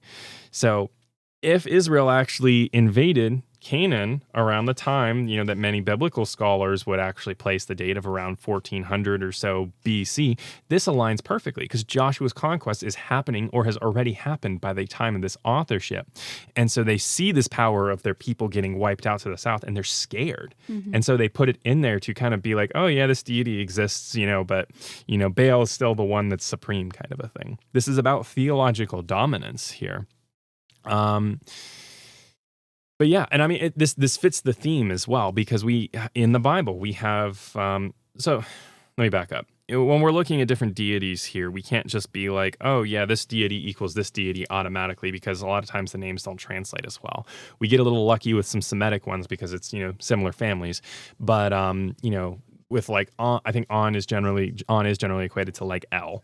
But like, that's not something we can automatically infer. That's something that we get from like deity lists and stuff. So we have to be careful with all of that here, but we literally have in the Bible that Baal and Asherah worship were, like mentioned by name. These two deities are worshipped by name. So to argue the opposite, argue that Yahweh worship also had an influence on Ugarit, is by no means out of the question. We cannot dismiss that because we have the same influence, slightly different spellings, but the same influence deities we can clearly correlate to Ugarit deities. We can't dismiss transmission both ways. Like we can't have it both ways. But yeah, again, this idea fits that broader Urmeth Christian motif that's laid out in Deuteronomy 32 once again, with a divine God over all, apportioning different, deities, lowercase g gods, depending on how you define it, to rule the nations. So, to me, this speaks about direct influence, not literary borrowing, that a lot of scholars try to argue. And again, I'm not saying Yahweh is in this myth. We can't say that for certain, but no scholar Maybe there's some really obscure argument out there I haven't thought of or I haven't seen, but there is no reasonable explanation I can think of to absolutely dismiss that this isn't Yahweh either.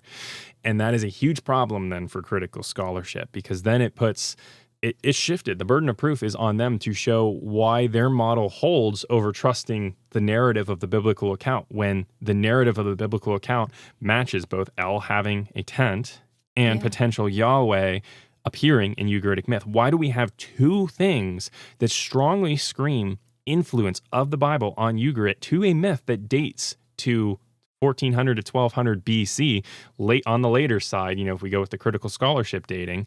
Why is there influence of the Bible on this if the account, isn't real, if it isn't trustworthy?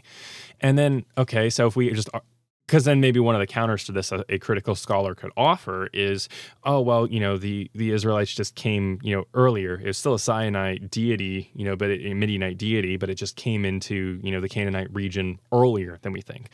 Okay, but that's exactly what the Bible says happened, the whole Canaanite conquest. So again, it's like, why should we trust that model over, what common sense, actually says, which is just trust the ancient account. So I've said a lot there. Does all that make sense? What are your thoughts on it? It definitely makes sense. I think that it's a lot of good evidence, not enough, obviously. But it's kind of funny because you are putting it to the same standard that most scholars have. Like the example with the cedar, and using kind of that standard and applying it to Yahweh versus YW. Yeah. And it's definitely plausible. Yes. I think knowing the region, and this is me trying my best to set aside even if I wasn't a Christian and I set aside my bias here as best I can, I would still side with this being Yahweh. Like that's my personal belief, my personal conclusion is, like, again, like you said, like I do believe in coincidences, but at a certain point when you start having so many coincidences that are so strong, it stops being coincidences and it starts to be strong evidence. Yep. And Occam's razor, simplest explanation is that this is just, influence, of the Israelites in the land of Canaan, and that word is traveling up to Ugarit, and that it is having a massive impact on Ugarit. So, I mean, like, think about, like, how we were impacted as an American culture by World War II. Like, even now, like, 80, some 90, I'm not doing the math in my head right now, 80 years approximately 80 years after World War II. Like, even now, we still have all of these movies, like, coming out about World War II, like Fury, Unbroken, Midway. Like, we have all of these movies. It's still ingrained in the mindset. And conversely, it's like if you lose a major conquest because this small wandering, nomadic nation just comes in and obliterates like your settlements to the south, that's going to be ingrained in your mind for a couple hundred years. So that's kind of my thoughts on it. I don't think we can dismiss this out of hand. It's a huge problem for critical scholarship, and I think it's something that's not really talked about, and that's a problem. I think that speaks to some bias in the field that kind of goes unspoken here. Let's see. But yeah, overall, the behavior of Yahweh in the Bible as being worshipped as a sole deity doesn't really fit A&E patterns. And it's like, even when we see like later gods like Marduk and Asher, which are, depending on the region, the chief deity in the Enuma Elish, we still have like, other deities, at least other nods to deities like the gates of Ishtar in Babylon. I don't know if we have more attestations of specific worship of other deities, but it doesn't seem to be like, oh, this deity is supreme, you can't worship any others. It's more, oh, this deity is supreme, but keep worshiping your other gods, kind of a thing. It's like this is an abnormal claim that we have in the Bible that doesn't really fit the other A&E patterns, and I think that's why scholars are quick to reject it. But I think they're maybe a little bit too quick to reject it. I think that there still seems to be some solid evidence to argue that what we see written down in the Bible might be closer to the truth than what a lot of these scholars want to admit. I even saw a fact once that kind of proves, well, not proves, but more supports that Yahweh was a person and Jesus was alive and everything. But basically the detail that when Jesus was crucified, his blood and water. Mm. You Yeah. know that one? Yep. The blood and water came out separate. And modern day medical, I guess, knowledge, we know that when the body endures a lot of trauma, your blood separates from the water and everything in the blood. And they would have never known that. Yeah. Back then. Yeah. They wouldn't have known that. To get that detail, there's so many things. Criteria of embarrassment is another big one for me with the crucifixion. The fact that they chose women, which nothing against women, but like back in that time period, women were not admissible witnesses in court. It was only men. And yet Jesus appears first to women, and they include that in the account. Yeah. Why? If you're trying to legitimize an account, that doesn't make sense to do. You'd have it be the most trustworthy scholastic man in your group that he appears to, not women. Stay tuned. We're going to talk about some methodology here in just a moment, and then we'll do some closeouts.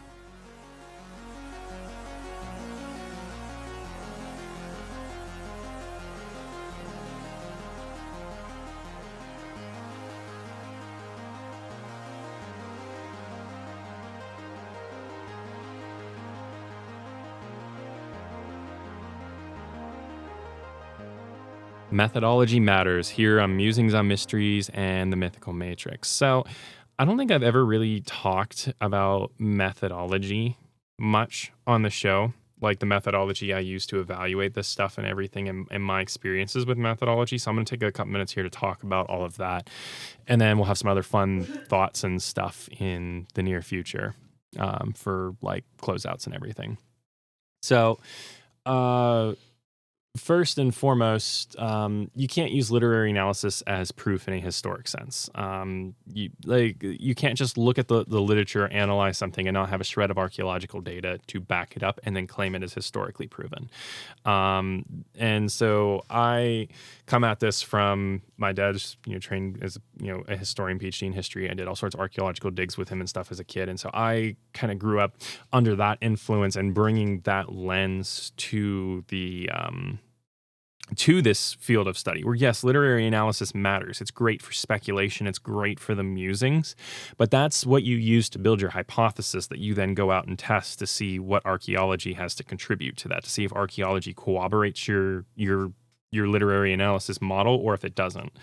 And this is kind of the issue I tend to take with a lot of critical scholars, is that they want to promote that something is true or close, basically proven just because there's scholastic consensus on a model.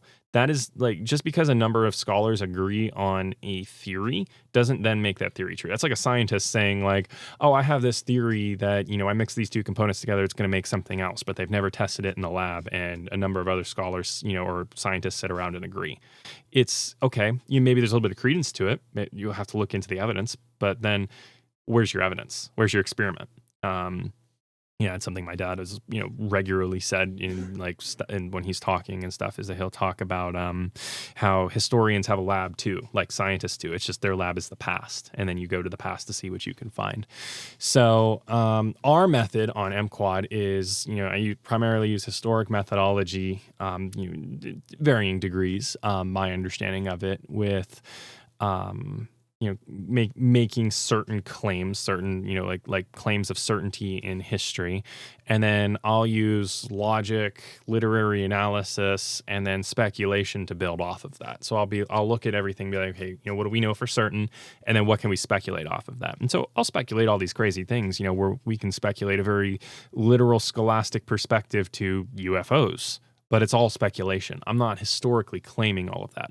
Now, there are a lot of things that I speculate on that I believe, like that I'll look at this and I'll have a literary analysis approach. I believe certain conclusions that I come to wholeheartedly, but I can't claim it as historically proven. And there is a difference, because if we just use literary analysis for claims of confidence on history, Atlantis is proven, because we could look at, I've been listening to The Republic by Plato. You've been listening to some of it with me, actually, because we were on a trip recently.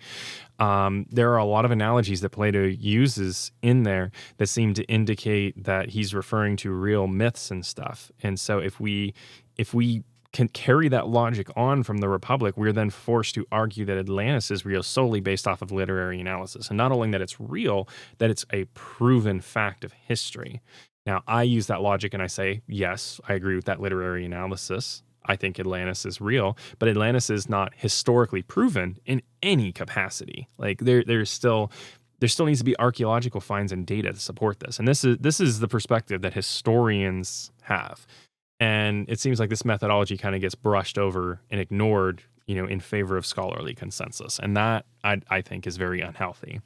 So, now I will qualify here. We don't need historical archaeological data on every little detail of something, because I know that there are those out there that would probably want to take my words and overgeneralize with them. Extraordinary claims require extraordinary evidence. If we're arguing about a rewriting or redaction of a major text, that's a big deal. We need some form of data to corroborate that. We need archaeological finds that better fit that model than fit the original model or what the text originally claims. Now, of course, the texts have probably deteriorated and are gone, so we're not going to literally be able to find the texts, but there should be finds that we have to support that. And if we don't have finds to support that, then we shouldn't be claiming with confidence that this is the way it is.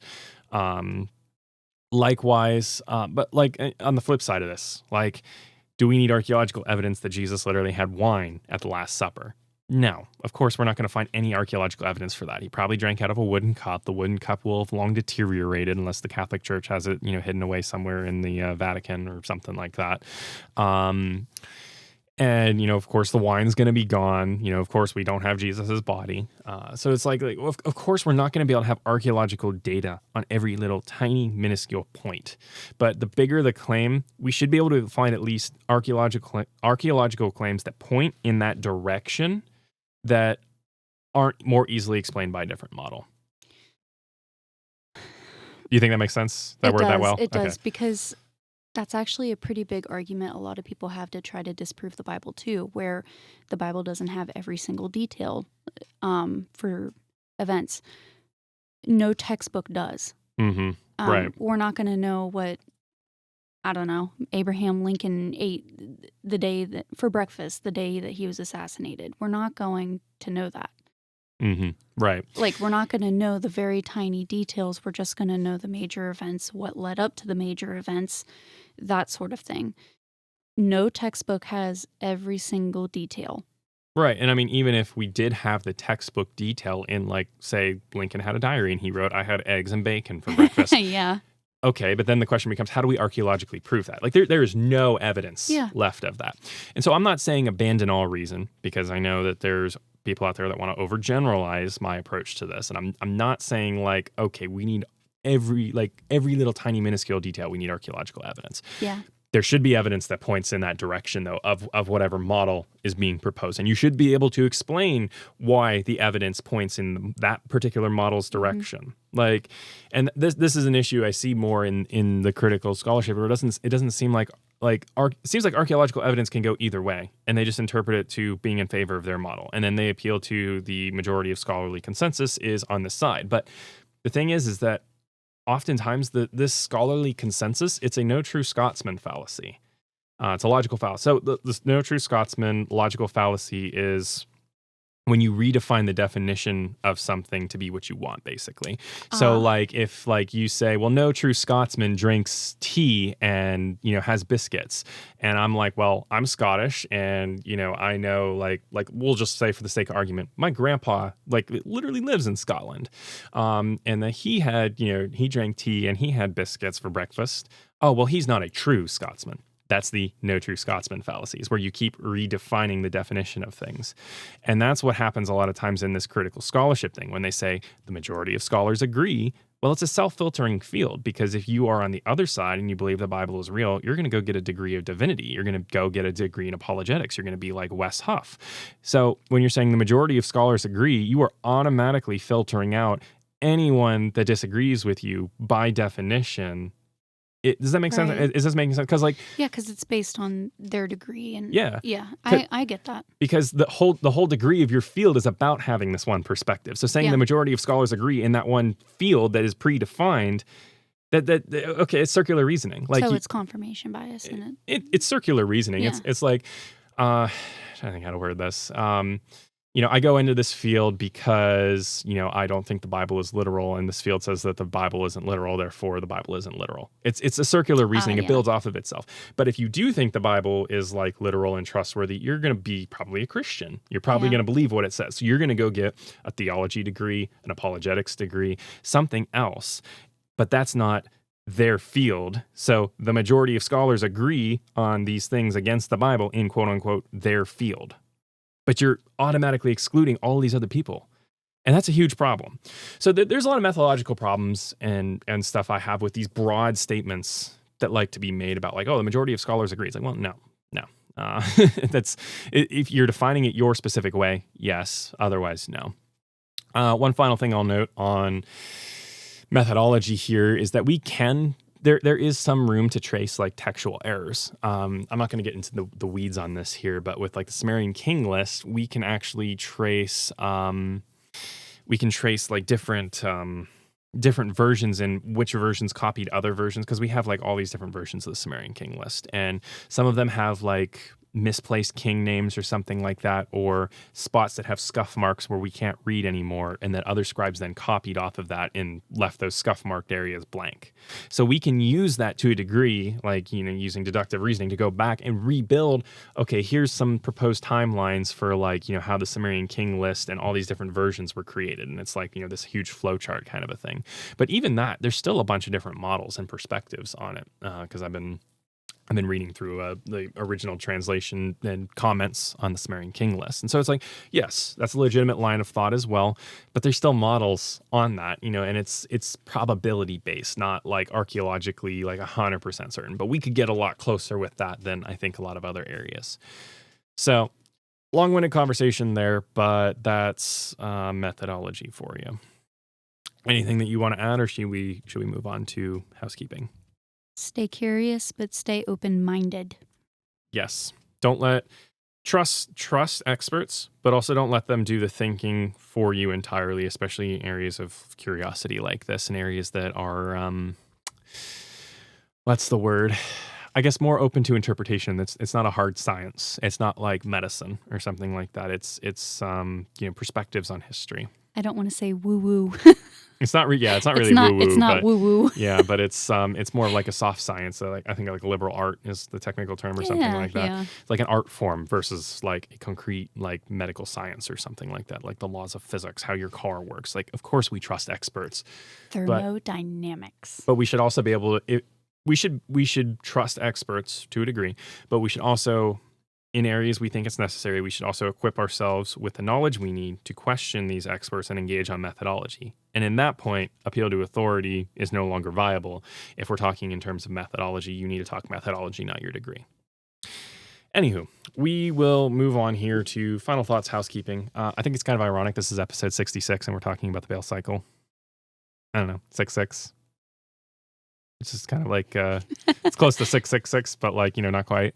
I don't know. I just thought that was kind of interesting. I feel like some listeners are going to get that, and some people are just going to be like, what is this guy on? I feel like I'm in the what is this guy on category. Yeah. All right. So this is just going to be a bunch of ramblings on different things I've discovered and some of our thoughts generically. This will be of interest to you if the episode was of interest and you're interested in broader topics. If you're not as dedicated a listener, you're probably going to be like, yeah, I'm not going to follow these guys after hearing this whole conversation, but yeah, that's okay. I did make an interesting discovery because I've been reading a lot about the Bronze Age, that one of the old Egyptian words for island and peninsula is actually identical. And we talked about this like a couple weeks ago, but this is actually a really big deal for the Atlantis account, because I was thinking about that and I'm like, well, the Atlantis account comes from Egypt, if you believe that it's a viable account, which I do. I don't see any major reason to discount it, but it comes from Solon via Egyptian priests. So this linguistic nuance here of peninsula versus island, that's a big deal. Solon could have misinterpreted, or maybe my Greek is struggling in comparison to all the other languages. So maybe even the Greek word allows for a nuance of island versus peninsula. I think it might actually. So it's like we have this version of ambiguity in two different languages. And those of you that are big Atlantis fans, you can kind of already infer where this might be going. But I'll leave it at that. We are building up to an Atlantis episode eventually, but. Cordell actually had a interesting comment on the psych experiment you mentioned on the last episode. I don't even remember what I It was the one about like that girl that like let people do whatever they want to Oh, her yeah, for yeah, a certain amount of hours. But Yeah. he actually had an interesting comment on that said that only the people that wanted to do bad things probably would have stopped. That the people that were more well-intending probably would have kept going. So I just wanted to kick that on there. And Wait, say that again? that the people did all sorts. So go listen to the last episode if you're lost on this. But like, Sorry, this is the first I'm hearing of it. yeah, so no, I know. That's why I'm trying to understand. But that basically like people came along and like you were talking about like how the like one person was holding a gun to this girl and another person had to stop them. Yeah, but like so Cordell Cordell had this proposition that, okay, well, what if only bad people are stopping, people with evil intentions and that want to do those things? So the people that like are more good people might have just kept walking. They've just not done anything and said, well, I'm not going to take advantage of a person, and just kept going.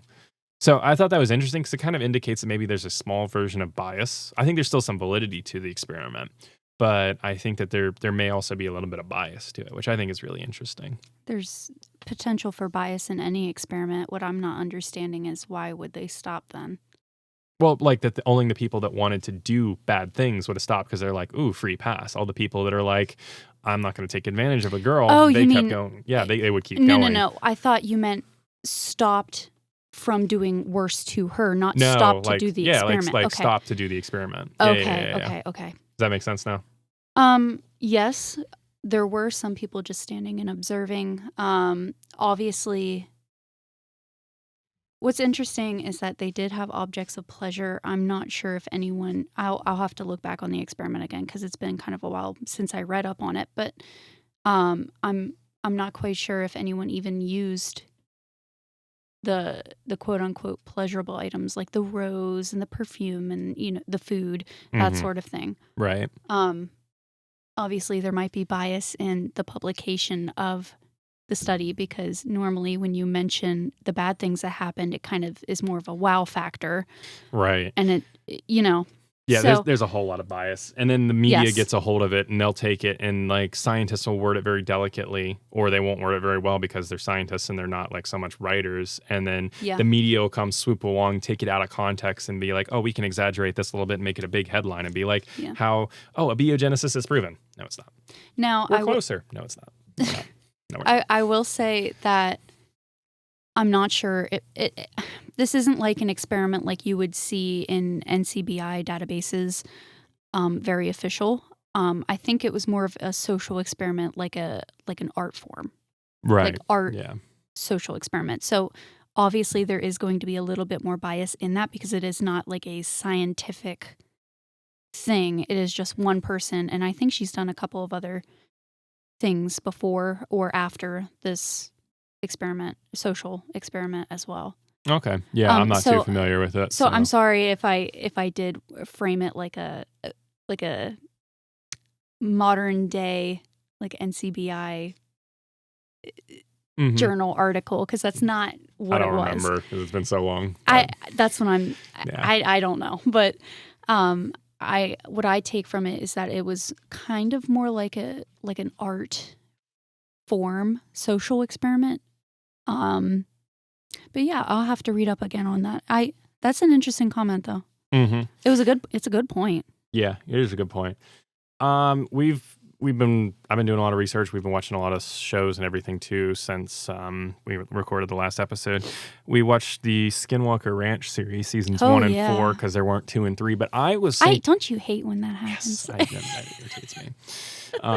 Yes. Anywho, though, I thought there's a lot in there. I'm not gonna spoil everything, so go watch the show. But I thought it was interesting. They were playing with the idea of portals like around 30 feet above one spot on the ranch. Yes. And that was making me think a lot about this concept of Ederanki that we talked about with Iana and all of this, and these ancient temples having like almost in their wording hidden that there's these gateways to the spiritual at the top of these temples. Mm-hmm.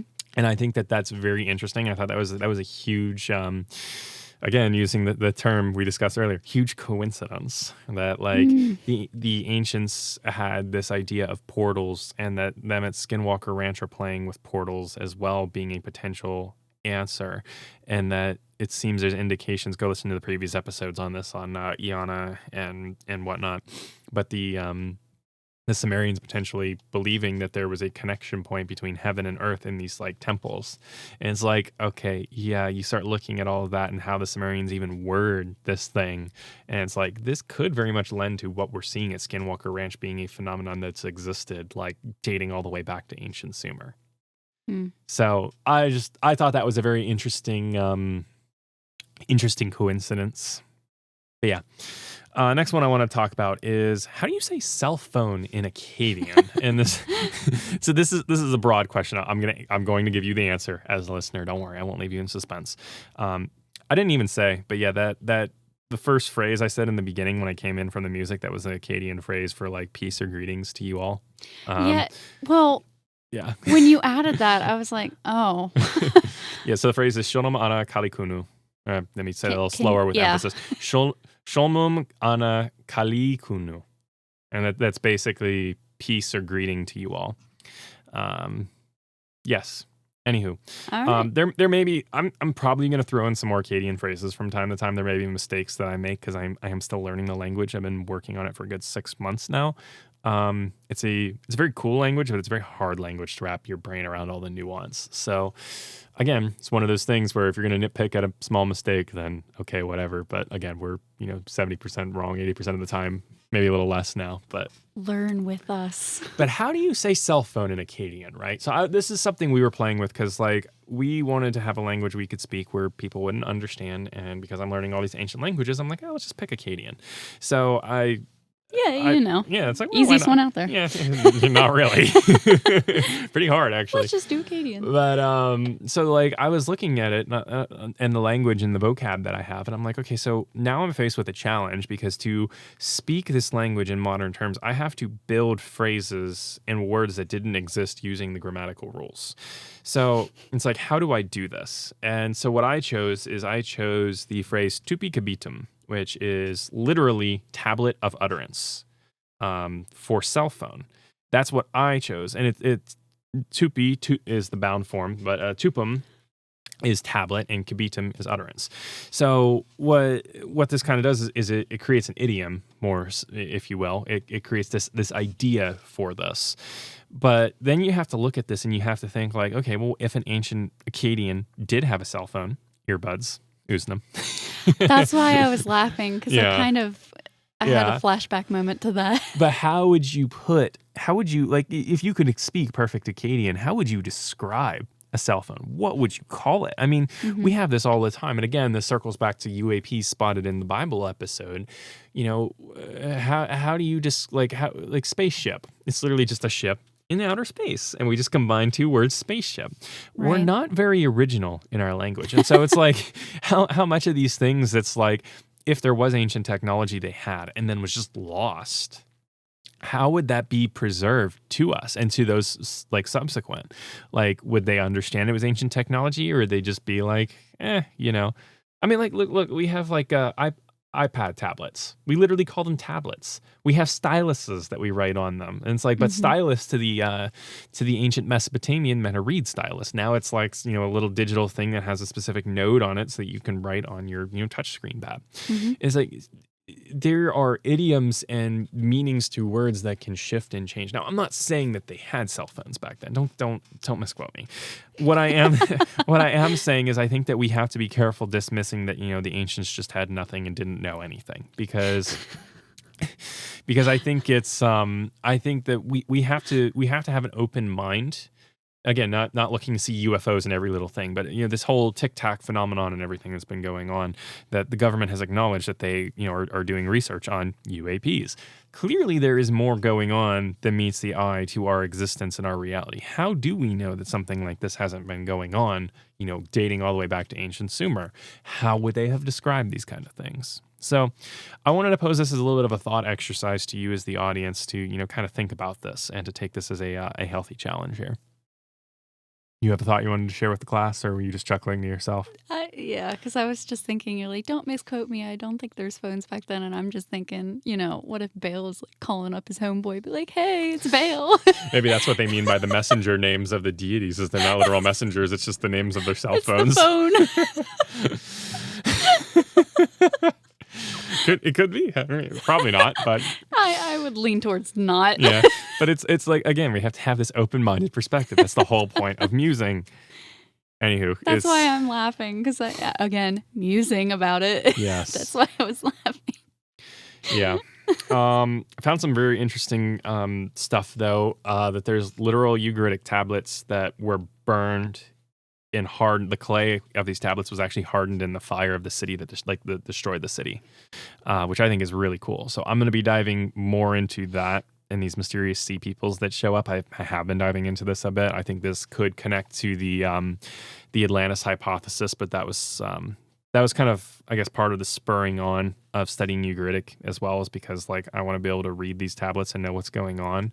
Mm-hmm. And again, reading these tablets gives me the linguistic insight to be able to spot potentials for other ways to translate these words where maybe it's not always absolute, but it gives me a little bit more of a basis to approach this and be like, okay, yeah, here's somewhere we can speculate a bit more versus like here it's like, yeah, there's no room to speculate. Mm-hmm. House of David. I want to talk about that. Oh my gosh, it's such a good show. We binged that in like 3 days, at least the first season. That was a really good show. Definitely highly recommend it. From my A&E research, it seemed like a very historically grounded series. They actually had I didn't catch this until I looked at the subtitles, but they had that Goliath and Agag were speaking incantations in Ugaritic. You got so excited. I was really excited. And then I noticed that they were using the Paleo-Hebrew alphabet for the stele that they made as well. Yeah. So they really went above and beyond to put in good historic detail. I don't know if it's 100% fact to be able to say they would have used Ugaritic back then to use incantations 200 years after the city collapsed and was destroyed by sea peoples, but I don't feel like that's off base at all to hypothesize. That's a very grounded historical fact to then take creative liberties with. So obviously it's also a show, so they embellish certain things and add certain things for plot and everything. So it's important to have discernment when watching any biblical show, honestly. Yeah, but it was still very well put together, so I would definitely recommend. Yeah, it was really good. Loved it. We need to watch season 2 because there's a whole other season we still haven't watched. But yeah. Definitely a good show. If you're interested in this subject matter and you want to get a feel for the ancient times, that is the show for you. Mm-hmm. I guess explanation for why we haven't recorded, because I was going to try to record like 2 weeks ago. I put this in the Discord already, but I went to turn on my mixer. I was getting all ready to record and everything, turning on my equipment, and it just wouldn't turn on. So I had to contact customer support, file for the warranty. They sent me a brand new mixer, so I had to reset up all of my sound preferences. And so if you hear like a little bit of abrupt cutoffs and stuff that you normally wouldn't hear, that's why, is because I still have to fine tune all the settings here and everything for this mixer. But yeah, that was a very long, labored process, and I've been trying to do above and beyond due diligence since I've received more harsh criticism recently, a couple months ago, to make sure this episode was very well put together and very historically research-based, especially from the critical scholar perspective, so I always want to be fair, but trying to be even more fair and understand the other side and all of that, more so than usual. And that's why, as well, because I've been researching this on and off for probably a good 6 months. And this is just finally now getting to sit down and feeling like I have a solid enough grasp on it all, in a way that I can present it to you as the audience that's worthwhile. So, yeah, that's why there's been a bit of a delay. Also, I said there'd be a bit of a delay of 2 to 3 weeks. I think it's been like 5. So sorry about that. We're going to try to do another episode next week. No promises on that, but I am going to try to put together another couple episodes back to back to make up for us having been so absent, because we're still here. I'm still doing research, active in the Discord almost daily. Stephen and I have been bouncing around talking about a lot of different stuff and everything. It was literally just the mixer. Yeah, it was 2 weeks just for the mixer. Yes. And that was a whole fiasco. But yeah, I'm still researching and working on languages like basically daily, even if we're not making content. It's like, again, we've kind of hit the phase where it's more about the background work. It's like the iceberg, where there's so much more that goes into each episode and like what you see. So, yeah. What's coming up next? That's a great question. So, we're going to be talking about some more holes in the critical scholarship model. I went through and made a slew of probably like 5 pages of notes in Word documents on different parallels that were drawn and issues that I saw with them and how it was jumping to conclusions or interpreting based off of a specific type of seeming bias potentially. All these different notes I had and different thoughts on comparison. I made a slew of notes. We'll probably do a whole episode going through those notes. I'll try to structure them, clean them up a good bit so it's actually enjoyable. But that'll be similar format to the Enuma Elish, did the Bible copy of the Enuma Elish or Pagan Myths episode that we did a while back. And then I want to do one as well, exploring the idea of a singular creator kind of buried underneath various mythologies and the beliefs and like the prevalence of polytheism, I'll put it that way. So those will probably be 2 different episodes. Tackle more Ugaritic myth, probably Book of Enoch eventually after that, maybe some morality or philosophical conversations. So that's kind of where we're looking to go at this point. If you have any interesting topics you want us to explore, let us know in the comments of YouTube or email us m.quad.musings@gmail.com. Do you have anything you would like to add before we finish up here? I really don't think so. I think I kind of said everything I needed to say. I'm curious if this is the longest episode we've done because this is... I don't know. It feels like it's it. almost 2 hours. It feels like it, but I can't tell if it's because it's actually the longest or if it's because we haven't recorded in so long. I think it's a little bit of both. And there's a lot to talk about too. So a lot of updates. Yeah, the longest one was with Harrison. That was 2 hours flat, so we're just a little bit shy of that here. But you just want to talk for another 6 minutes about whatever. You have something else you want to talk about? No. Just sit here with dead air for 6 minutes just to pass the time. Be like, yes, we did a longer episode. But no, just play music. I feel like you all were owed a longer episode too. That's why I kind of had in my mind when we sat down. I'm like, this will probably be at least an hour and a half. And yeah, so I'm trying to think if there's anything else that's worth really hitting on. Do you think I explained the difference between Ugaritic, Akkadian, and Sumerian well enough? I might hit on that real quick if you don't. I think you did. You mean like like the language difference differences between the Semitic and I think you did. Okay. No, let me actually explain the writing system. Yeah, because this is because again we say in the intro cuneiform to quantum physics. Yeah. So cuneiform is just the writing system, just like how there's the Latin alphabet that's used across European languages nowadays. Cuneiform is just it's not an alphabet, but it's a sounds. It's kind of like an alphabet. It's a logosyllabic writing system, impression based in clay. You could carve it into rock, stuff like that. But so it's used by a number of different cultures and a number of different languages. So it is invented by the Sumerians. So it encodes the Sumerian language. Then the Akkadians took it and they used it for their writing system, and they did a mix. They sometimes picked like the Sumerian sign for king is Lugau, is how it's encoded. But the Akkadian word for king is Sharum. Yeah. Why am I blanking on that right now? I don't know. So much vocab, something in my head.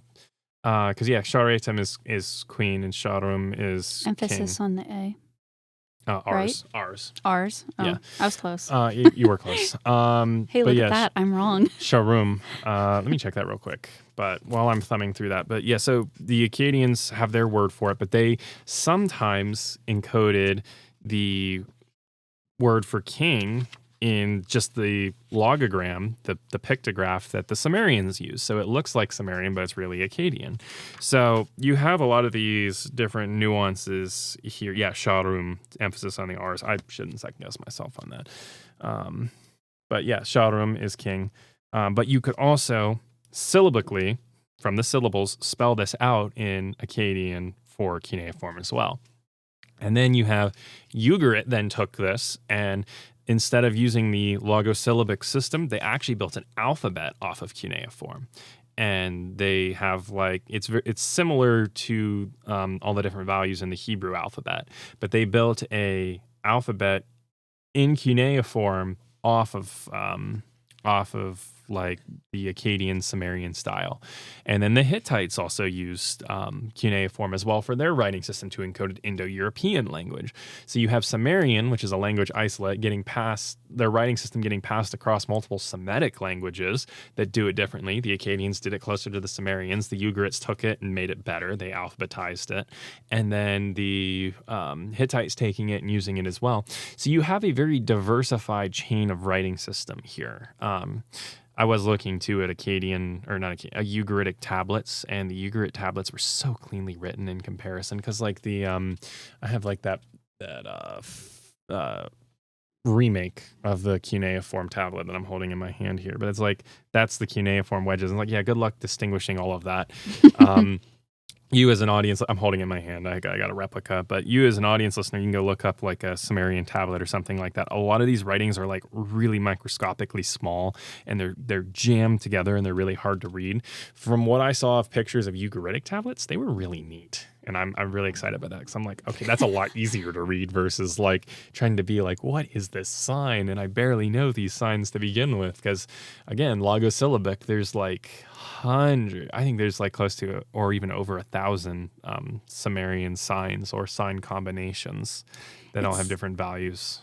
It's so interesting to think about. Like back then, they probably had that issue where they could barely read certain signs because people sucked at writing it. I think about like today, like we still have the same problem. People writing a chicken scratch. Well, then too, you don't have standardized spellings for things. Yeah. So yeah, it gets to be a real pain. Makes it even worse. Yeah. So there's a little bit of inside baseball for cuneiform. Maddie's excited because we're just about to pass the 2-hour point right now. Beat that, Harrison.